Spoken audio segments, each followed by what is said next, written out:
வானத்துக்கும் பூமிக்கும் இடைப்பட்ட இந்த உலகத்தில் அழுத்தம் தரக்கூடிய எந்த சக்தியும் கிடையாது.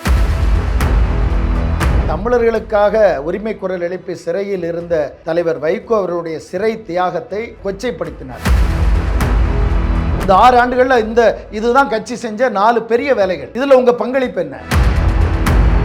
தீர்மானம் போட்டவன தலைவர் வைகோ நீக்கி இருக்கிறார். அப்ப நீங்க எதுக்கு வாலண்டியரா போய் அந்த பதவியை நான் துரை வைகோக்கு விட்டு தரங்கிற கொஸ்டின் நீங்க இங்க எழுது. என்ன அவசியம் இருக்கு? அவன் எங்க அரசியலுக்கு வர போறான்? என்னை சாதி பார்த்தார் என்று குற்றம் சாட்டுகிற திரு சத்யா, மரணம் வரை தலைவர் வைகோ அவரோடு நீங்கள் பயணிக்கக்கூடிய அருகதை உங்களுக்கு இருக்கிறதா? 8 திசைகளிலும் 24 கோணங்களில் அளந்த தலைவர் வைகோ. எங்களுக்கு சீட்டு பேரம் கிடையாது, நாட்டுக்கு பாடுபடுத கட்சி. முதன்மை செயலாளர் தான் சொல்றாரு துரை வைகோ அவர்கள் 12 சீட்டாவது கேட்போம் குறைந்தது அப்படின்னு. சமூக நீதி அதை நாங்க தான் முதல்ல கொண்டு வந்தோம். அந்த பெருமை எங்களுக்கு இருக்கு. பட்டியலினத்தை சேர்ந்தவர் நீங்க ஒரு துணை பொதுச் செயலாளரா இருக்கீங்க. துரை வைகோ அரசியலுக்கே வரக்கூடாதுங்கிறது தலைவர் வைகோவுடைய நிலைப்பாடு. மறுமலர்ச்சி திமுகவில் எந்த காரணத்தை கொண்டும் மகன் அரசியலுக்கு வரணும்னு தலைவர் வைகோ விரும்பல. சம்மர் ஹாலிடேஸ் வந்தாச்சு, நம்ம ஜிடி ஹாலிடேஸும் வந்தாச்சு. GT Holidays, South India's number 1 travel brand. Red நூல் நேயர்களுக்கு வணக்கம். இன்றைய சிறப்பு நேர்காணலில் நம்ம கூட மதிமுகவினுடைய துணை பொதுச் செயலாளர் திரு ராஜேந்திரன் அவர்கள் இருக்காங்க. நிறைய விஷயங்கள் பேசலாம், வாங்க. வணக்கம் சார். வணக்கம். மதிமுக தொடர்ந்து 1994 எப்படி ஆரம்பிச்சதோ அதே மாதிரி தான் இப்பயும் இருக்கா அப்படின்ற ஒரு கேள்வி இருக்கு. முதல் தேர்தலை சந்திக்கும் போது 177 இடங்கள்ல போட்டிக்கிட்டாங்க. இந்த முறை திமுகவோட கூட்டணியில 2021 வெறும் 6 இடங்கள்ல தான் போட்டிட்டு இருக்காங்க. கட்சி துவண்டுகிட்டே இருக்கு அப்படிங்கறத தாண்டி இன்னைக்கு கட்சிக்குள்ளேயும் ஒரு பிளவு இருக்கா அப்படின்ற ஒரு கேள்வி இருக்குல்ல. எதனால இது தொடங்குது, எங்க இருந்து இது ஆரம்பிக்குதுன்னு நினைக்கிறீங்க?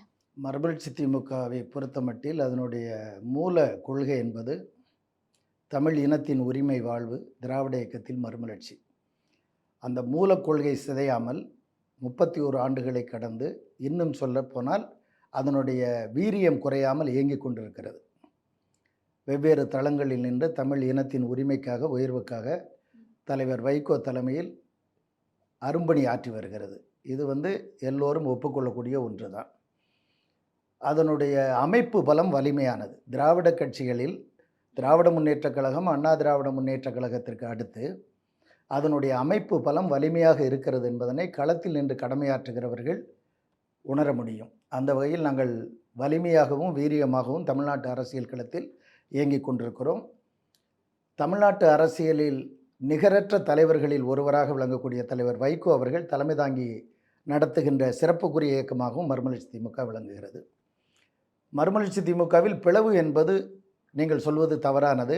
எந்தவித பிளவும் மறுமலர்ச்சி திமுகவில் இல்லை என்பது என்னுடைய பார்வை. மதிமுகவை பொறுத்த வரைக்கும் வைகோ அவர்களுடைய ஒரு போர் தளபதியா இருந்தார் மல்லை சத்யா அவர்கள். அவர் மேல அவர் துரோகம் பண்ணிட்டாரு அப்படின்ற அந்த மாதிரியான பேச்சுக்களை சொல்றது, இல்ல அவதூறு பரப்புறாங்க அப்படின்றது தானே பொது வழியில பார்க்க முடியுது. அதாவது ஒன்றை தெரிந்து கொள்ளுங்க, ஒரு கட்சிக்கு தலைவர் ஒருத்தர், எல்லாருமே தொண்டர்கள் தான்.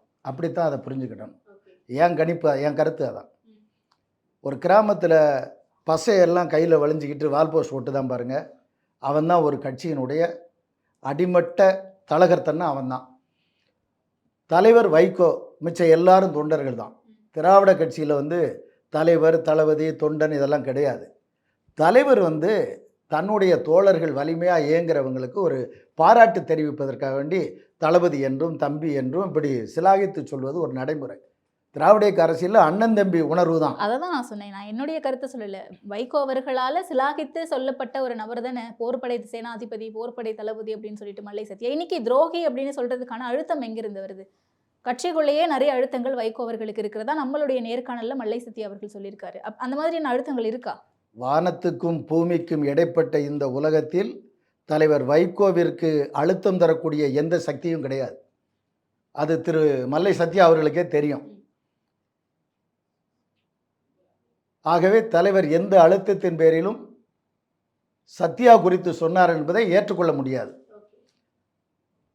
20 ஆண்டுகளாக சேனாதிபதி என்றும் தளபதி என்றும் தலைவர் வைகோ சொன்னதாக குறிப்பிடுகிறார்களே, இன்றைக்கு ஏன் தலைவர் வைகோ அவர்கள் சொன்னார்கள் என்பதை சம்பந்தப்பட்டவர்கள் தான் யோசிக்க வேண்டும். ஆகவே தலைவரை நெருக்கடி கொடுத்து யாரும் செய்வதற்கான வாய்ப்பு மறுமலர்ச்சி திமுகவில் இல்லை. அவர் எதற்காக இந்த நிலைக்கு ஆளானார் என்பதை திரு சத்யா அவர்கள் தான் சிந்திக்க வேண்டும். துணை பொதுச் செயலாளராக இருக்காரு, நீங்களும் துணை பொதுச் செயலாளராக இருக்கீங்க. ஸோ சக நண்பராக என்ன மாதிரியான சிக்கல் இருந்திருக்கு கட்சியில், இது எங்கேருந்து தொடங்குச்சுங்கிறது எங்களுக்கு விளக்கமாக சொல்ல முடியுமா? ஏன்னா அவர் தரப்பு விளக்கத்தை நாங்கள் கேட்டுட்டோம், நேர்காணல சொல்லிட்டாரு. அதாவது ஒரு மூல குற்றச்சாட்டு என்னன்னா, கட்சியில் அவைத்தலைவராக இருந்தார் திருப்பூர் துரைசாமி அவர்கள். தலைவர் 19 மாதம் பொடாவில் ஜெயிலில் இருந்தாங்க. அந்த பொடா ஜெயிலில் வந்து இப்போ நம்ம ஏசி ரூமில் உட்காந்து நல்லா பேசிக்கிட்டு இருக்கோம், ஃபேன் கிடையாது. தலைவர் வந்து சுத்த சைவ உணவு, சிறையில் தயாரிக்கப்படுகிற உணவை சாப்பிட்டார். நீங்கள் ஜெயிலில் இருந்திருக்க மாட்டே, நான் 4-5 நாள் இருந்திருக்கிறேன். அந்த உணவெல்லாம் சாப்பிட முடியாது. 1.25 வருஷம் அதுதான் சாப்பிட்டார். வேலூர் ஜெயில் டிஐஜி திரு ராமச்சந்திரன் அவர்கள் சிறையில் வைகோ வந்து எவ்வாறு இருந்தார் என்பதை பல இணைய வழிகளில் வெளியிட்டு அது வந்திருக்குது.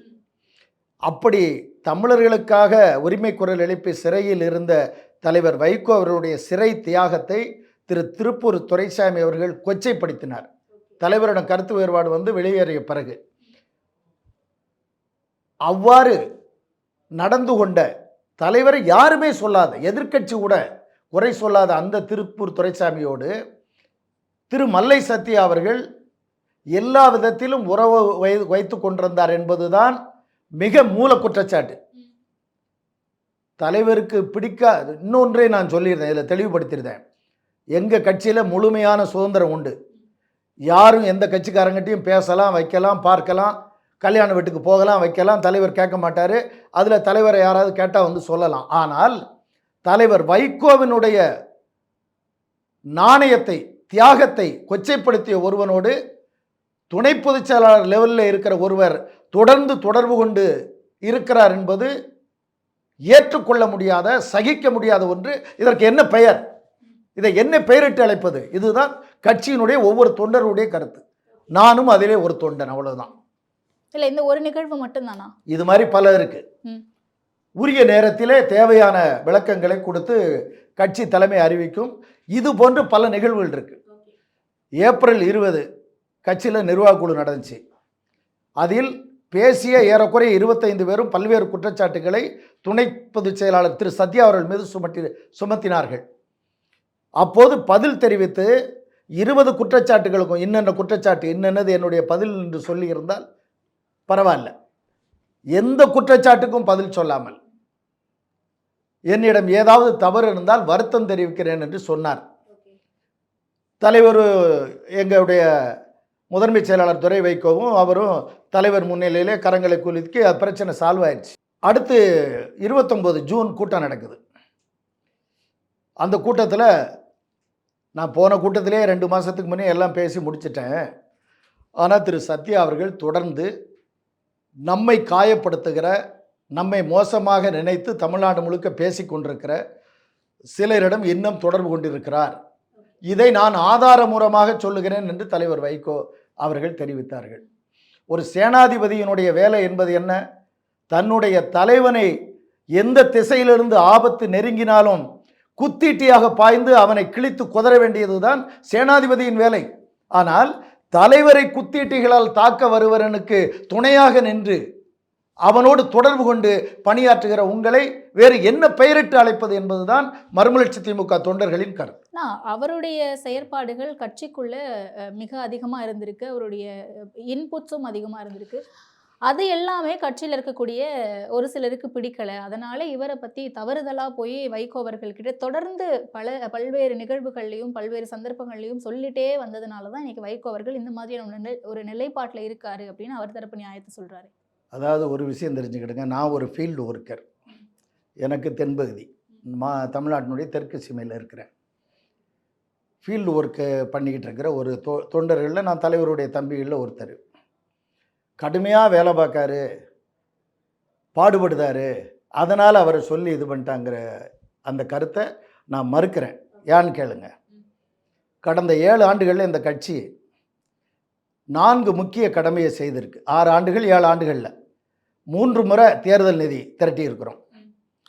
10 ஆண்டுகள் கழித்து கட்சிக்கு உறுப்பினர் சேர்ப்பு பணிகளை நிறைவு செய்து சுமார் 12,000 கிளைக்கழகங்களை அமைச்சு 25 லட்சம் வரை உறுப்பினர்கள் சேர்த்து கட்சியை ஒரு நல்ல சமவெளிக்கு கொண்டு வர ஒரு புத்துணர்ச்சியை ஊட்டி இருக்கிறோம். தேர்தல் நிதி 3 முறை திரட்டி இருக்கிறோம். கவர்னரை நீக்க சொல்லி கையெழுத்து இயக்கம் நடத்தியிருக்கிறோம்.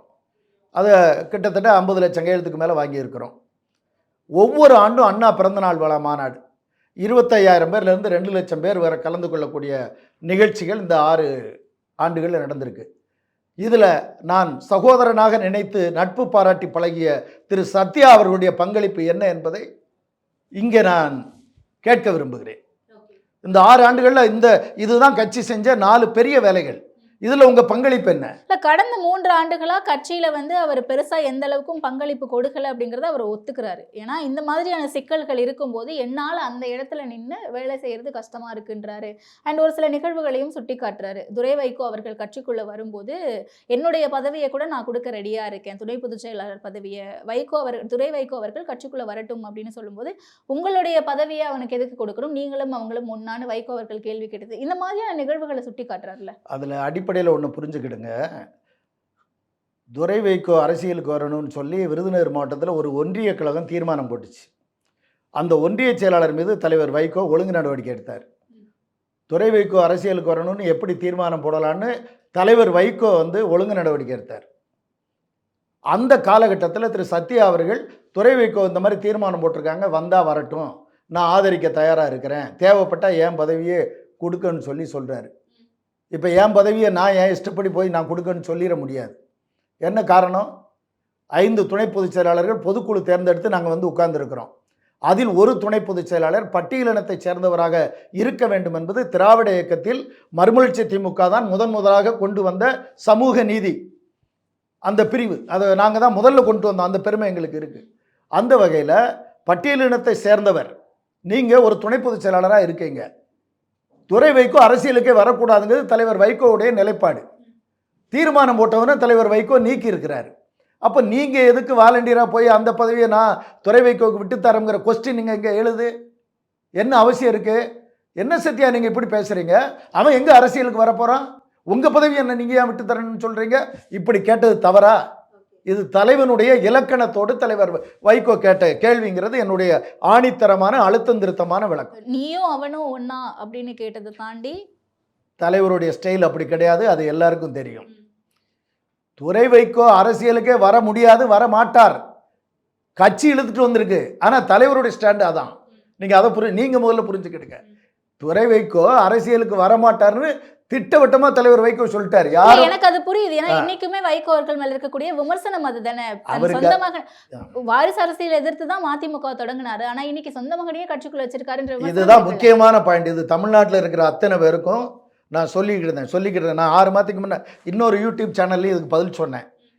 வாரிசு அரசியல் மறுமலர்ச்சி திமுக கிடையாது. எப்படி கிடையாதுன்னா, கட்சி தலைவர் தன்னுடைய மகனை வாரிசாக கொண்டு வரணும், மகனையோ மகளையோ அப்படின்னு கட்சி தலைவர் விரும்பி இருக்கணும். யாரை கொண்டுட்டு வரணும்னு நினைக்காரோ அந்த மகனோ மகளோ சந்தோஷமாக நான் இந்த கட்சியில் பணியாற்றுறேன்னு ஏற்றுக்கொண்டிருக்கணும். மறுமலர்ச்சி திமுகவில் எந்த காரணத்தை கொண்டும் மகன் அரசியலுக்கு வரணும்னு தலைவர் வைகோ விரும்பலை. அது எல்லாத்துக்கும் தெரியும். திரு சத்யா அவர்கள் உட்பட எல்லாருக்கும் தெரியும். சரி, துரை வைகோ நான் எப்படியாவது அப்பா கட்சிக்கு வந்துடணும்னு ஆசைப்பட்டாரா? இன்னைக்கு வேற சொல்லுதாரு, எனக்கு இந்த அரசியல் பிடிக்காது, எனக்கு விருப்பம் இல்லை, அதில் நான் பணியாற்ற விரும்பலை என்று தெளிவாக சொல்லுகிறாரு. இது தமிழ்நாட்டில் வாரிசு திணிப்பில் எந்த கட்சியிலும் இல்லை. எந்த கட்சி இது வாரிசு திணிப்பு கிடையாதுங்கிறதுக்கு சொல்லுவேன். தலைமையும் ஏற்றுக்கல, யாரை கொண்டு வரணுமோ அவருக்கும் விருப்பம் இல்லை. ஆனால் கட்சிக்கு ஆள் தேவைப்பட்ட காரணத்தினால், கட்சிக்கு இதை கொண்டு செல்வதற்கு ஒரு நேர்த்தியான தலைமை, எல்லோரும் ஏற்கத்தக்க தலைமை தேவைப்பட்ட காரணத்தினால்தான் துரை வைகோ அரசியலுக்குள்ளே கட்சியால் கொண்டு வரப்பட்டிருக்கிறார். நீங்க நல்லா புரிஞ்சுக்கிடுங்க. நான் சொல்ல உங்களுக்கு விளங்கும்னு நினைக்கிறேன். தலைமையும் விரும்பல வந்தது இன்னைக்கு யாருமே கேள்வி கேட்க முடியாது. அவர் இருக்காரு, எம்பியாவும் இருக்காரு, மக்களும் தேர்ந்தெடுத்திருக்காங்க அவரை. ஆனா அவர் மட்டும்தான் ஆப்ஷனா இருந்தாரா அன்னைக்கு? அவர் விஷயத்துல இன்னொன்னையும் சொல்லிடுறேன். திருச்சி தொகுதி திமுகவில் எங்களுக்கு ஒதுக்கிட்டாங்க. கட்சியில் இன்டோர் மீட்டிங் நடக்கு.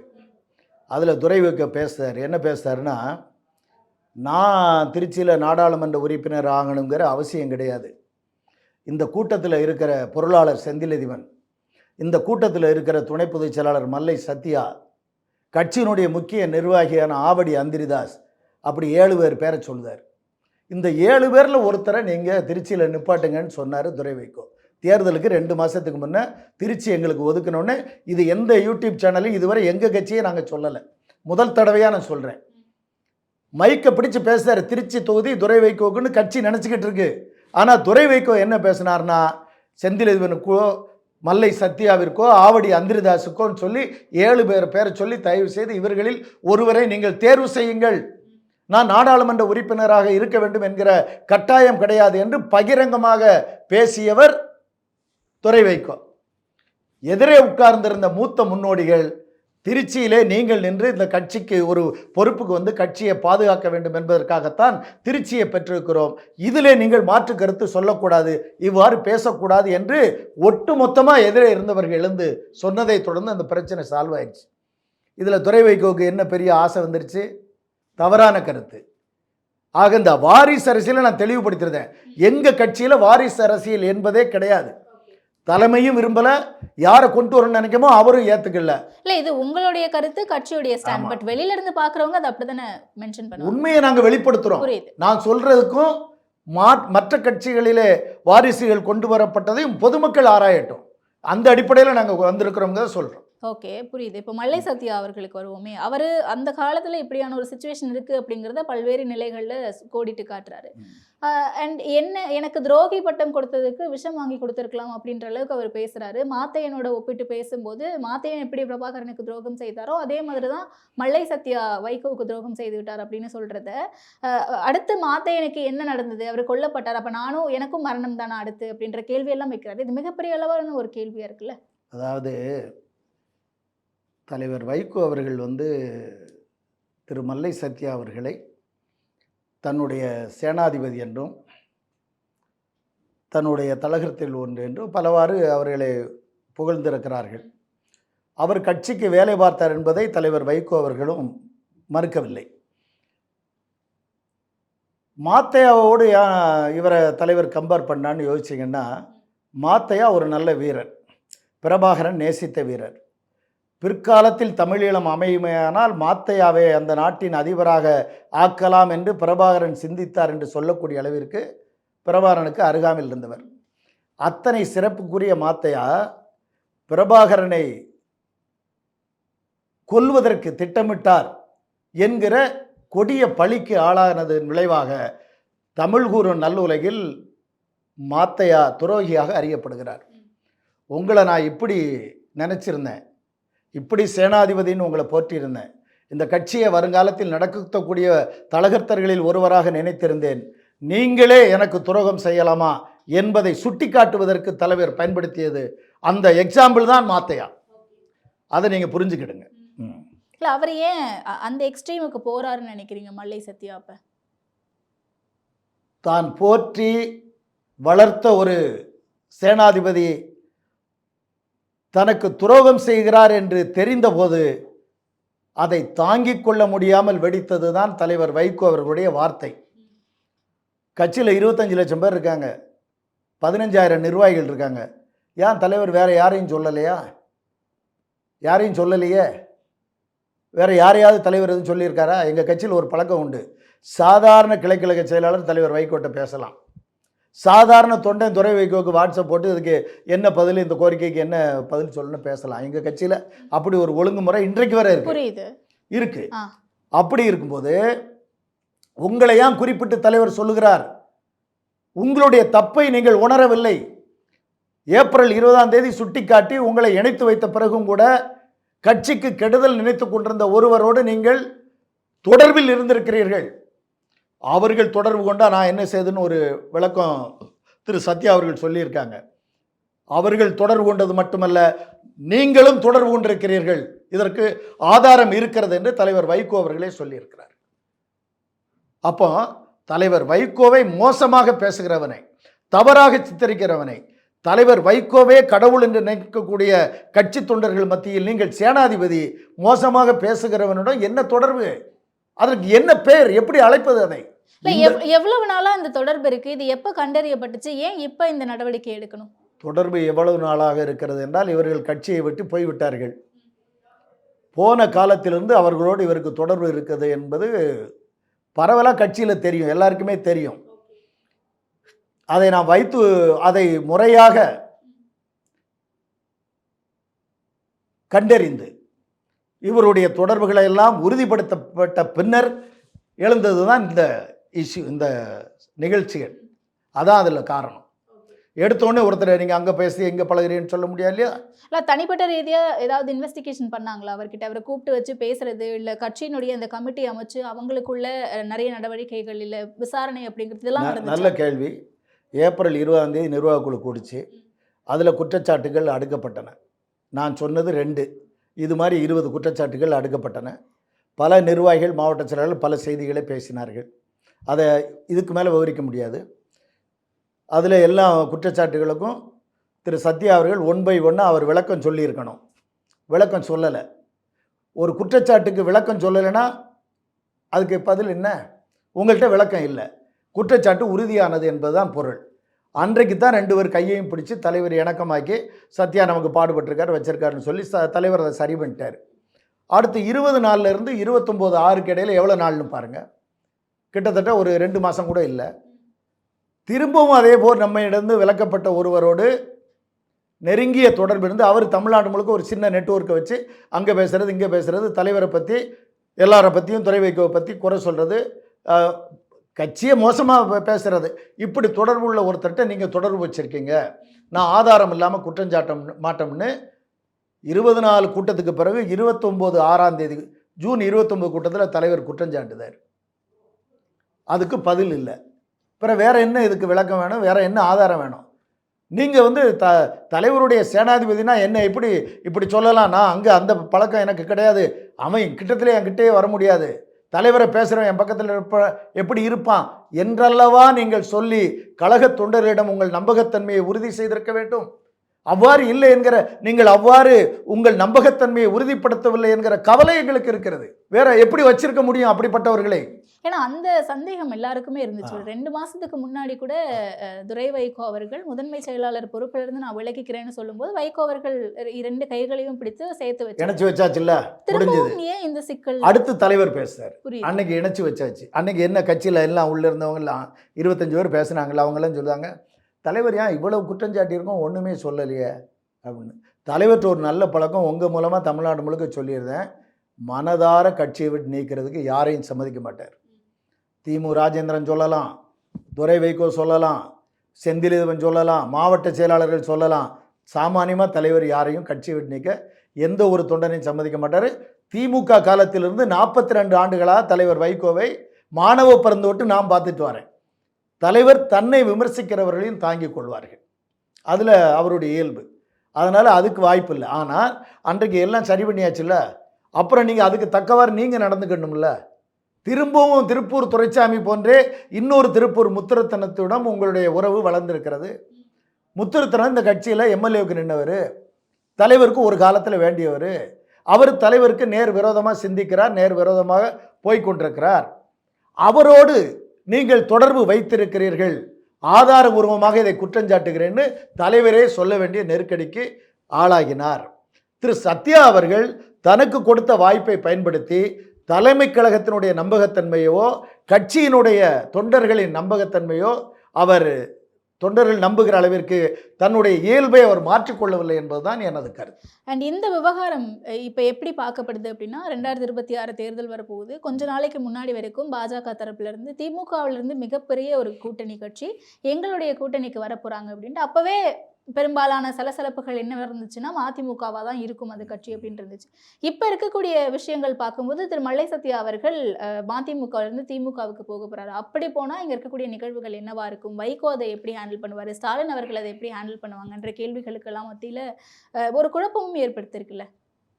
எங்களுக்கு இதில் ஒரு சந்தோஷம் என்னென்னா, மதிமுகவா அப்படி ஒரு கட்சி தமிழ்நாட்டில் இருக்கான்னு கேட்டவன்லாம் ஒரு வாரமாக எங்கள் கட்சியை பற்றி பேசிக்கிட்டு இருக்காங்கிற ஒரு சந்தோஷம் எங்களுக்கு இருக்கு. ஆனால் எந்த விமர்சனங்களையும் எங்களுக்கு சந்திக்கவும் தெரியும், எதிர்கொள்ளவும் எங்களுக்கு தெரியும். அதை நான் எவருடைய விமர்சனங்களையும் நாங்கள் எதிர்கொள்ள தயாராக இருக்கிறோம், பதிலடி கொடுக்க தயாராக இருக்கிறோம். எந்த விவாதத்திற்கும் எந்த அரங்குக்கும் நாங்கள் தயாராக இருக்கிறோம். அது மேட்ரு கிடையாது. இவர் அங்கே போனால் அப்படி ஆயிருமா, இவர் இங்கே வந்தால் இப்படி ஆயிருமா, இந்த கூட்டணி அங்கே போயிருமா இங்கே போயிருமாங்கிற அவசியம் கிடையாது. திராவிட இயக்கத்தை வலிமையாக பாதுகாக்க வேண்டிய கடமையும் பொறுப்புணர்ச்சியும் எங்களுக்கு இருக்கிறது. தமிழர் பண்பாட்டு விரோதிகளான பாரதிய ஜனதா கட்சி அதை அடியோடு நிர்மூலமாக்க வேண்டியதற்காகத்தான் நாங்கள் கொள்கை ரீதியாக திமுகவோட கூட்டு சேர்ந்திருக்கிறோம் என்று தலைவர் வைகோ டிக்ளேர் பண்ணிவிட்டார்கள். அந்த பிரகடனம் நடைமுறையில் அமலில் இருக்கிறது. அவ்வளோதான் நான் சொல்ல முடியும். அண்ட் இன்னொரு விஷயம், மதிமுகவில் மட்டும் இல்லை, எல்லா கட்சிகளையுமே வந்து இளைஞர்களை சேர்க்கறதுக்கான வேலைப்பாடுகள் போய்கிட்டு இருக்கு. ஏன்னா அடுத்த ஜெனரேஷனை நம்ம கொண்டு வரணும், இப்போ இருக்கவங்க எல்லாருமே வயதானவர்கள் ஆகிட்டு இருக்காங்க அப்படின்ட்டு. அந்த வகையில் மதிமுகவும் ரீஷஃப்லிங் ப்ராசஸில் போயிடுச்சா? ஒருவேளை துரை வைகோ அவர்களுடைய வயதில் இருக்கக்கூடிய நபர்களை கட்சியில் இணைக்கணும், இளைஞர்களை நோக்கி போகிறதுனால தான் இந்த மாதிரியான குழப்பங்கள் ஏற்பட்டு மல்லை சத்யாவை துரோகின்னு சொல்லக்கூடிய அளவுக்கு தள்ளியிருக்கா? இல்லை, புரியலை நீங்கள் சொல்லுது. கட்சியில் வந்து இளைஞர்கள் புதுமுகங்கள் அதிகம் இப்போ வந்துகிட்டு இருக்கிறாங்க. துரை வைகோ அவருடைய வருகைக்கு பிறகு இதெல்லாம் முகஸ்துதிக்கோ சரி பண்ணுறதுக்கோ எதுவும் பேசுகிறதில்ல. துரை வைகோ அவர்கள் வருகைக்கு பிறகு கொஞ்சம் ஒதுங்கி இருந்தவங்க, புதுசாக என்ன நடக்குது இந்த கட்சியில்னு நினைக்கிறவங்க எங்களை நோக்கி வர்றாங்க. ஏறக்குறைய 12,000 கிளைக்கழகத்தை அமைச்சு 70 மாவட்ட கழகத்தை அமைச்சு 25 உறுப்பினர்களை சேர்த்து கட்சி கட்டுமானம் வலிமைப்படுத்தப்பட்டிருக்கு. நாளைக்கு கூட பாருங்கள், இளைஞரணியிலேருந்து நாங்கள் எங்கள் சங்கொலி வாரையாட்டுக்கு சந்தா வழங்குகிற நிகழ்ச்சியை நாளைக்கு இதே தாயகத்தில் நடக்கும். இளைஞரணி சந்தா வழங்குகிற நிகழ்ச்சி எல்லா கட்சியிலையும், தமிழ்நாட்டில் எல்லா கட்சியிலையும் இல்லை, பரவலாக அரசியலில் என்ன நடக்குன்னா, கீழே வர பணத்தை கொடுத்து வேன் பிடிச்சிட்டு வா, அதை செய் இதை செய்ன்னு சொல்கிற உலகத்தில் சங்கொலி பத்திரிகைக்கு சந்தா கட்ட இளைஞரணி நிகழ்ச்சி நாளை மாலை இதே தாயகத்தில் இருக்குது, நீங்கள் வந்தால் பார்க்கலாம். ஆகவே எல்லா தரப்பினரையும் ஈர்த்து புதிய முகங்களை கட்சிக்கு அதிகமாக கொண்டு வந்து இயக்கத்தை வலிமையாக கட்டமைப்பகவும் அடுத்த கட்டத்திற்கு இயக்கத்தை கொண்டு செல்லவுமான திட்டமிடுதலோடு நாங்கள் பணியாற்றி கொண்டிருக்கிறோம். கடந்த 15 நாளாக தமிழ்நாட்டை 7 மண்டலங்களாக பிரித்து செயல்வீரர் கூட்டம் நடத்தினோம். ஒவ்வொரு மண்டல கூட்டத்திலும் 2000 3500 பேரை கலந்துக்கிட்டு இருக்காங்க. இன்று காலை தருமபுரியில் வேலூர் மண்டல கூட்டம் நடந்துக்கிட்டு இருக்கு. எங்களுடைய கட்டமைப்பை வலிமையாக வைத்திருந்து எங்களுடைய தளங்களை மேலும் பலப்படுத்துகின்ற பணியில் செம்மையாகவும் முறையாகவும் திட்டமிட்டு இயங்கி கொண்டிருக்கிறோம். திரு துரை வைகோவுடைய வருகை கட்சிக்கு ஒரு புத்துணர்ச்சியை தந்திருக்கிறது, மறக்க முடியாது. இல்லை, அது நான் கேள்விக்குறியாக்கல சார், அதை நான் கேள்விக்குள்ளாக்கவே கிடையாது. துரை வைகோ அவர்கள் வருகைக்கு பிறகு கட்சியில் வந்து இளைஞர்கள், துரை வைகோ அவர்கள் மட்டும் இல்லை, பரவலாக எல்லா கட்சியிலுமே வந்து ஆட்கள் சேர்ப்பு அப்படிங்கிறது அதிகமாகவே இருக்குது. அதுவும் இளைஞர்கள் குறிப்பாக தேர்தலை ஒட்டி இளைஞர்களுக்கான அடுத்த தலைமுறைகளுக்கான ஒரு அரசியல் களமாக இது மாறிக்கிட்டு இருக்கு. அப்படின்னும் போது மூத்தவர்கள் எல்லாமே கொஞ்சம் கொஞ்சமாக அப்படியே ஓரம் கட்டப்படுகிறார்களா? அதில் ஒருவராக மதிமுகவில் முதல்ல மல்லை சத்யாவான்னு கேட்குறேன். எங்கள் தலைவரே திராவிட இயக்க அரசியலில் தமிழ்நாட்டில் வயதில் மூத்த தலைவர் தான், உங்களுக்கு தெரியும். ஐயா வீரமணி அவர்களுக்கு அடுத்து தமிழ்நாட்டில் இருக்கிற மூத்த திராவிட இயக்க தலைவர் யாருன்னா தலைவர் வைகோ அவர்கள் தான். அதனால தான் துரை வைகோ தயாரித்த மாமனிதர் வைகோங்கிற ஆவணப்படத்தை வெளியிட்டு பேசிய தமிழ்நாடு முதலமைச்சர் தளபதி அண்ணன் மு.க. ஸ்டாலின் அவர்கள் இந்த சத்யம் தேட்டரில் எத்தனையோ ஹீரோ நடித்த படம் ஓடி இருக்கு, முதல் தடவையாக ரியல் ஹீரோ அண்ணன் வைகோ நடித்த படம் ஓடி இருக்குன்னு சொல்கிற அளவுக்கு தலைவர் வைகோ தமிழ்நாட்டு அரசியலில் ரியல் ஹீரோவாக இருக்கிறாரு. இன்றைக்கு வயதில் மூத்த தலைவராகவும் அவர் விளங்குகிறார்கள். மூத்த தலைவர், அவர் தலைமையில் அனைத்து தரப்பினரையும் கொண்ட சக்தி வாய்ந்த அமைப்பாக நாங்கள் மறுமலர்ச்சி திமுகவை கட்டமைத்து நடத்தி கொண்டிருக்கிறோம். இதில் இளைஞர்களும் வராங்க. மகளிர் ஒரு மாநாடுனா 2000 மகளிர் கட்சிக்கு வந்துருந்தாங்க, 3000 மகளிர் வராங்க. இளைஞரணிங்கிறது நாங்கள் ஒரு கட்டமைப்பு வச்சுருக்கிறோம்.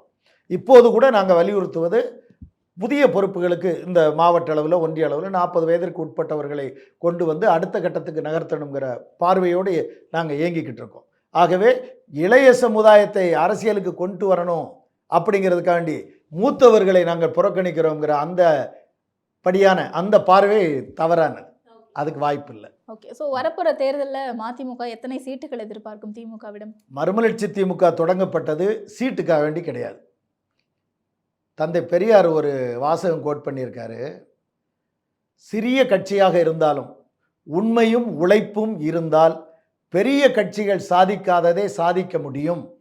இது 60களில் தந்தை பெரியார் சொன்னது. தமிழ்நாட்டு அரசியல் களத்தில் ஐயா பெரியார் சொன்னதை நடைமுறைப்படுத்தி எவராலும் செய்ய முடியாத சாதனைகளை நிகழ்த்தி காட்டியிருக்கிற கட்சி மறுமலர்ச்சி திமுக. ஸ்டெர்லைட்டு இருக்கட்டும், முல்லை பெரியாறு அணை உரிமை பாதுகாப்பாக இருக்கட்டும், 8 வருடங்களில் 32 போராட்டம் நடத்தி தமிழ்நாட்டு அரசியலை திகைக்க வச்ச அந்த முல்லை பெரியார் போராட்டம் நாங்கள் தான். 25 ஆண்டுகள் ஸ்டெர்லைட் நச்சாலை அகற்றுவதற்கு போராட்டம் நாங்கள் தான். வேலிக்கருவேல முள் இந்த தமிழ்நாட்டில் இருக்கக்கூடாதுன்னு அகற்றுவதற்கு நீதிமன்றத்தில் உத்தரவு வாங்கினது நாங்கள் தான். தமிழ்நாடு முழுக்க 5000 கிலோமீட்டர் நடந்து 2 கோடி மக்களிடத்தில் விழிப்புணர்வை ஏற்படுத்திய போதும் எங்கள் தலைவர் வைகோ தான். சைக்கிள் பயணம், நடைபயணம், பிரச்சார பயணம் என்று தமிழ்நாட்டை 8 திசைகளிலும் 24 கோணங்களில் அளந்த தலைவர் வைகோ. ஆக எங்களுக்கு சீட்டு பேரம் கிடையாது, நாட்டுக்கு பாடுபடுத கட்சி. அதனால் அது எப்படி இருந்தாலும் அதை நாங்கள் சிறப்பாக எதிர்கொள்வோம். உங்களுடைய முதன்மை செயலாளர் தான் சொல்றாரு துரை வைகோ அவர்கள் 12 சீட்டாவது கேட்போம் குறைந்தது அப்படின்னு. 12 சீட்டு கிடைச்சி 8 சீட்டாவது நாங்கள் வெற்றி பெற்றா எங்கள் கட்சியும் ஒரு அங்கீகாரம் பெற்ற கட்சியாக மீண்டும் வரும் என்கிற கருத்தை சொல்லிவிட்டு, ஆனாலும் இது குறித்து தலைமை கழகம் முடிவெடுக்கும் என்று தான் அவர் ப்ரெஸ் மீட்டில் சொன்னார். நீங்கள் அந்த பாதியை எடுத்துக்கிட்டு பின்பாதியை விட்டுருவீங்க. இதுதான் முழுமையாக அவர் சொன்னது. முழுமையாக சொன்னது இதுதான். அது தலைமை கழகம் முடிவெடுக்கும், கூட்டணி கட்சி எல்லாம் பேசி முடிவெடுப்பாங்க. இல்லை, அப்போ மாநில கட்சி அங்கீகாரம் பெறணும்ன்ற ஆசை இருக்கு. 12 சீட்டு கொடுத்தா அது நல்லா இருக்கும், உதவியா இருக்கும்னு தோணுது இல்லை? அந்த ஆசையை அவர் ஒரு கட்சி தொண்டராக வெளிப்படுத்துறாரு.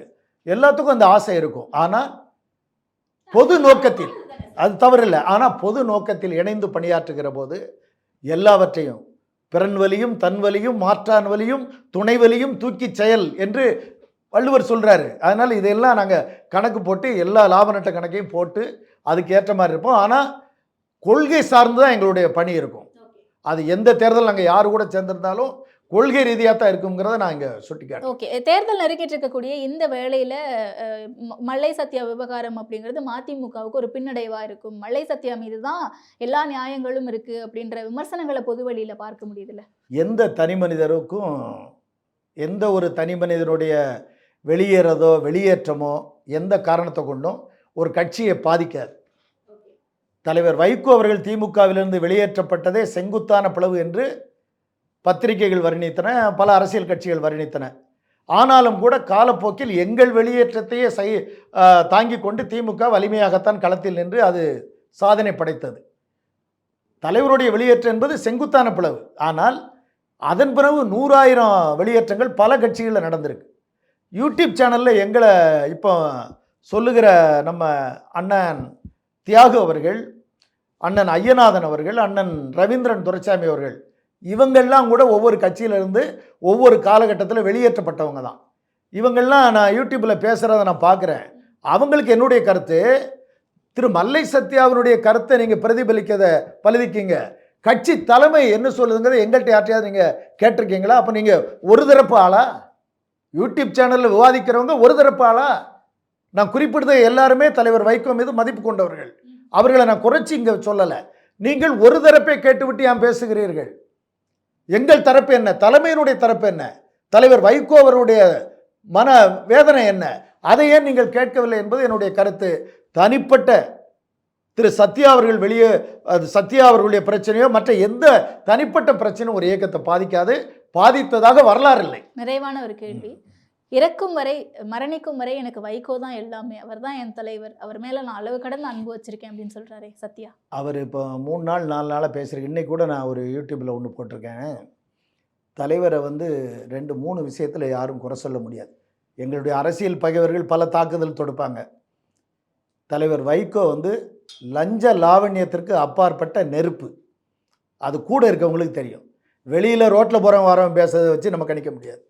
நேர்மையான தலைவர் முதல்ல. 2வது, சாதினா தலைவர் வைகோவுக்கு என்னன்னு தெரியாது. பக்கத்தில் 25 தலைவர்கள் இருப்பாங்க தலைவர்னு சொல்லக்கூடியவங்க. 4வது இருக்கிறவர் என்ன சாதி தலைவருக்கு தெரியாது. நான் உண்மையை பேசுகிறேன். நான் தலைவர் வைகோவினுடைய வார்ப்பு. பள்ளி மாணவனாக அவருடைய கரத்தை பிடிச்சு தலைவர் கூட நான் நடந்துக்கிட்டு இருக்கேன். 42 வருஷத்துக்கு மேலே எனக்கு தலைவரை பற்றி நல்லா தெரியும். ஆனால் என்னை சாதி பார்த்தார் என்று குற்றம் சாட்டுகிற திரு சத்யா, மரணம் வரை தலைவர் வைகோ அவர்களோடு நீங்கள் பயணிக்கக்கூடிய அருகதை உங்களுக்கு இருக்கிறதா? உங்களை எப்படி ஏற்றுக்கிட முடியும்? வார்த்தை அவர் தான் சொன்னார். வெளிவராத வார்த்தைகளுக்கு நான் எஜமான்னு நாள் பதிவு போட்டார். இன்றைக்கி நான் என் ஃபேஸ்புக்கில் கேட்டிருக்கேன். வெளிவராத வார்த்தைக்கு நீங்கள் எஜமான்னா பேசாத வார்த்தைக்கு நான் எஜமான்னு போட்டிருக்கேன். பேசாத வார்த்தைக்கு எஜமான்னா தினம் பேசிக்கிட்டு இருக்கீங்க. பேசிக்கிட்டு இருக்க வார்த்தைகள் எல்லாம் உங்களை தான் பதம் பார்த்துக்கிட்டு இருக்கு. ஆக தலைவர் வைகோவே சாதி வன்மத்தோடு என்னை பார்த்தார்னு சொன்ன திரு சத்யா, நீங்கள் வருத்தப்படுவீர்கள். இல்ல அவர் அதை மீன் பண்ணல அப்படின்னு சொல்றாருல. சாதிய அப்படிங்கறத நான் டைரக்டா மீன் பண்ணல. ஜூனியர் விடன் நக்கீரன்ல பிரிண்ட் இருக்கு. இடஒதுக்கீட்டின் அடிப்படையில அவர் அதை சொல்லியிருக்கலாம். பட் அந்த நேரத்துல எனக்கு அது ஹர்ட் ஆச்சுன்னு சொல்றாரு. அதுக்கப்புறம் தானே நீங்க எலெக்ஷன்ல நின்றுருக்கீங்க திமுக கூட்டணியில். அதுக்கப்புறம் எத்தனை சம்பவம் நடந்திருக்கு, வருஷம் 4 கடந்திருக்க. இப்படி சொல்லிட்டாரு இந்த தலைவரோட நான் எப்படி இருக்க முடியும்னு நீங்க எதுவும் முடிவு எடுத்துட்டீங்களா? இன்றைக்கு உங்களுக்கு ஒரு தேவை ஏற்பட்டுருச்சு, அது ஏற்றுக்கிட முடியாது. ஏன் அன்றைக்கு நீங்கள் ஏன் சொல்லலை? உங்களை சாதி பார்த்து இவ்வளோ பெரிய இடத்துக்கு வச்சாரா? 5 துணை பொதுச் செயலாளர்கள் நீங்கள் தான் முதல் இடம். என்ன சாதி இருக்கு? அதே பட்டியலினத்தை சேர்ந்த ஒருத்தர் தான் மதிமுகவுடைய சட்டமன்ற கட்சி தலைவர். 2 எம்பி, ஒரு எம்பி பட்டியலினத்தை சேர்ந்தவர் டெல்லியில் 10 வருஷம் எம்பியாக இருந்தார், டாக்டர் கிருஷ்ணன். எத்தனையோ பேர் இருக்காங்க இந்த கட்சியில். யாருக்கும் எந்த ஜாதின்னு தெரியாது. நான் திருநெல்வேலி மாவட்ட செயலாளர் 10 வருஷத்துக்கு முன்ன. திரு மல்லை சத்யா அவர்களை அழைச்சிட்டு போய் கூட்டம் போட்டேன். தலைவர் வைகோ ஃபோன் பண்ணாங்க, சத்யா கூட்டு போய் கூட்டம் போட்டிருக்கே, பாராட்டுக்கள் ராஜேந்திரன். என் பிட் நோட்டீஸை பார்த்துட்டு சொன்னாங்க, என்ன ஜாதி இருக்கு? அவர் சமூகம் வேற, என் சமூகம் வேற. சமூகம்ங்கிறதே மறுமலர்ச்சி திமுகவில் இல்லை. நாங்கள் எல்லோரும் வைகோ சமூகம், மறுமலர்ச்சி சமூகம், அவ்வளோதான். அது அந்த சிந்தனைக்கு வந்ததே தப்புங்கிற, அதை சகிக்க முடியலை என்னால். சொல்லிட்டேன் உங்கள்கிட்ட. புரியுது சார். தெளிவான விளக்கங்களையும் தெளிவான பதில்களையும் அதிமுக தரப்புல இருந்து கொடுத்தீங்க. நிறுத்திருக்கிறோம். நீங்க மிக ஸ்மூத்தா கேட்டு எல்லாத்தையும் சிறப்பா வர வச்சிட்டீங்க. நன்றி. சம்மர் ஹாலிடேஸ் வந்தாச்சு, நம்ம ஜிடி ஹாலிடேஸும் வந்தாச்சு. GT Holidays, South India's number 1 travel brand.